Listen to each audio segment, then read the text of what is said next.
Je pense que, pour dire les choses franchement, nous vivons, sans le savoir encore, sauf à anticiper ce que je vais faire avec vous, nous vivons sans doute le début de la fin du macronisme. Et concrètement, politiquement, nous vivons le match retour du Front républicain.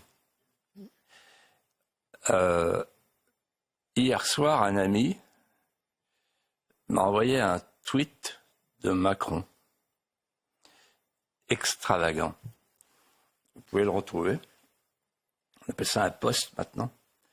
Il dit « Ce soir, nous dînons avec le prince héritier de l'Arabie Saoudite, prince Ben Salman, pour signer des contrats stratégiques, des partenariats. » Et ça m'a rappelé Néron qui assistait à l'incendie de Rome qu'il avait déclenché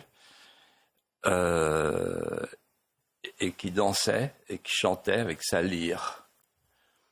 C'est-à-dire que le premier tweet du président de la République qui a donc appris la chute de son gouvernement, c'est pour nous expliquer qu'il est très loin de la France, qu'il est en Arabie Saoudite, et qu'avec une arrogance à nul autre pareil, il nous dit, voilà, je conclus des contrats stratégiques pour la France.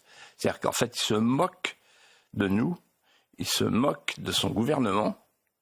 Il aurait pu avoir une larme, une parole, et il se moque des Français.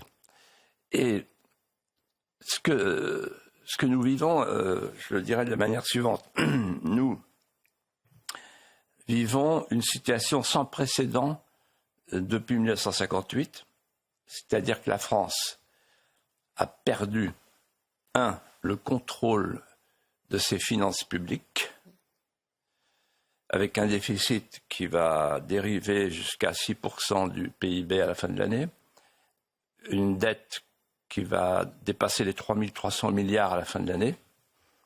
Donc, on a perdu le contrôle de nos finances publiques. On a perdu le contrôle de notre souveraineté.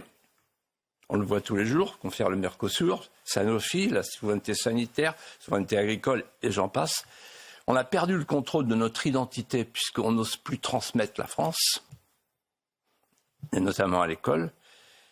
Et on a perdu le contrôle de ce qu'est la liberté de création, de richesse, la liberté de l'entrepreneur, de l'entreprenant, de celui qui voudrait créer, parce qu'il est tout de suite asphyxié, pris à la gorge. Comme le disait Jean-François Revel, mot repris par Mathieu Bocoté, c'est le socialisme mental. Nous sommes encore dans le socialisme mental. Et pour avoir bien connu Michel Barnier, comme dirait Bocoté, qui a plein de qualités par ailleurs. C'est vrai qu'il dit ça. Je ne suis pas autrement surpris parce qu'il vient de ce monde-là, la queue de comète du médiévalisme.